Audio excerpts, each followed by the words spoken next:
Well, Lacey, the compact car segment in Canada is the biggest. It accounts for 25% of all of the cars sold in the country. And the perennial favorites over the last 10 years have been the Honda Civic, Toyota Corolla, and Mazda 3.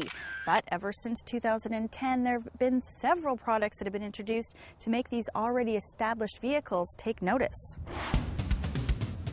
The Chevy Cruze has been a big hit for General Motors. The Volkswagen Jetta, with its lower starting price, has rocketed up over 175% from last year.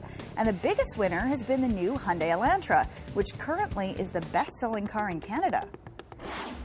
Now, Lacey, of course, Ford doesn't want to be left out of this party, so that's why we have the all-new Ford Focus. It's designed at Ford's European Small Car Center of Excellence, and basically we're getting the European car imported here with very few modifications. So if you like the ride, the styling, and the handling of a European car, this might be for you. It's becoming more and more obvious that designs that we're seeing on European cars are showing up on our shores.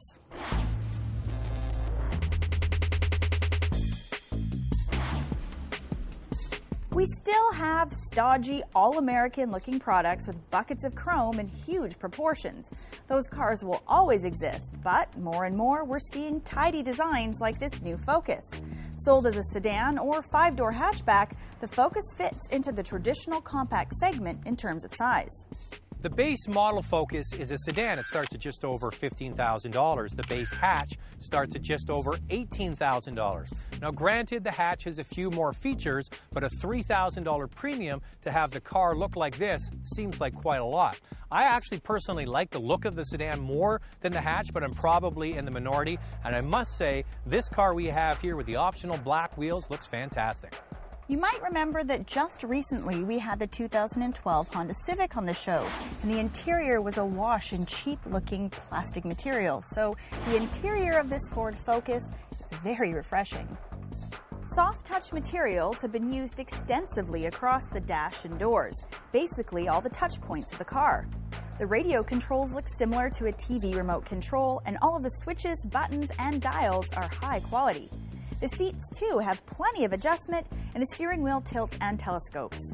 Ford's jammed the latest into this compact car with available sync connectivity and My Ford Touch computer interface. Beware, the price can jump quickly. Now, the Ford Focus is a world car for Ford. Sold in Europe, North America, all around the world, essentially is the same vehicle.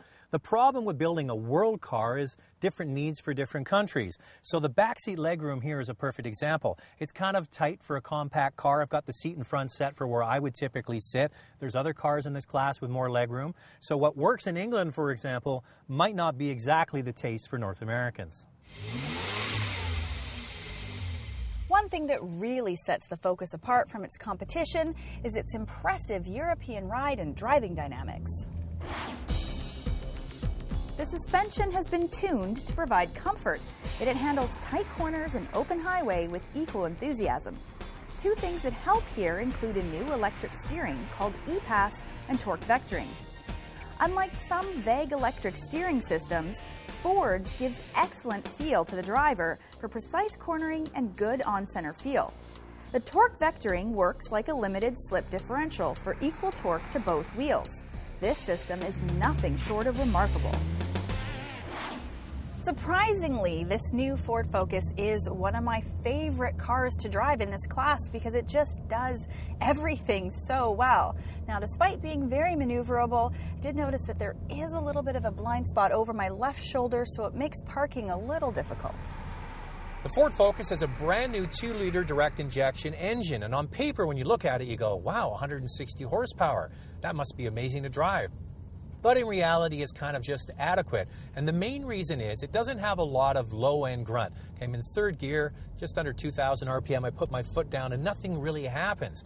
Sometimes it can be a little bit frustrating, especially when you add in the 6-speed dual-clutch automatic that is less than precise. Going up hills, it can feel a little lackluster. The 5-speed manual does improve things, but having recently driven the new Civic, with even its old 5-speed automatic, it feels snappier. The Focus is no longer a bargain basement sedan sold off at the end of each month to whoever will take one or relegated to fleet use. This latest model is an upscale approach to a compact car. The theory is that compact car buyers want all the same amenities as bigger cars, but in a smaller package.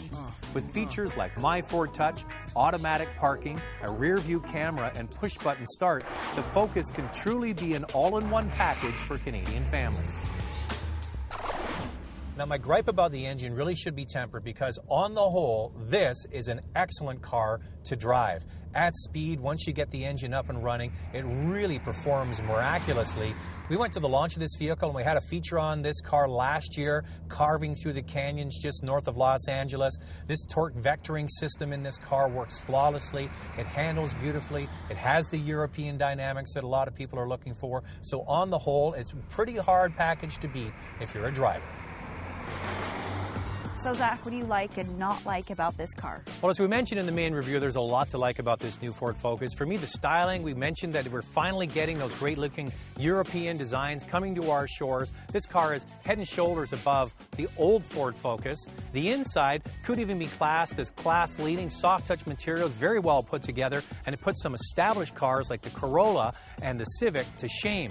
It drives beautifully, and the other thing is there's a lot of features, if you want to add them on, available on the Focus. Now, on the downside, these are not glaring problems with the Ford Focus. The 2-liter I would call adequate. Most people will be fine with it.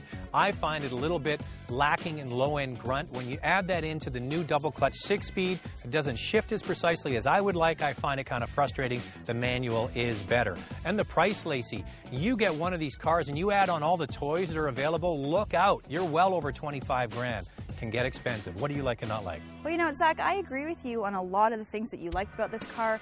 The styling, both inside and out, is leaps and bounds over the one that it's replacing. The interior is very comfortable, and it's quiet, especially on the highway. The electric power steering system, that e-Pass, is a delight to drive, especially when you compare it to some of the other products that are out there. I really like the look of the hatch over the sedan, but it takes me to the downside. I don't really know if the extra $3,000 is worth it for the hatch, even though you do get a few extra items there. And you know what? The same as Zach, I feel like I'm almost being nitpicky here, but a small thing, again, I don't really like the legroom in the back, and that's really about it. I mean, overall, I'm surprised to say this is one of my favorite cars in this class. And you know what? We're seeing a theme here. Car after car from Ford. We seem to like them a lot.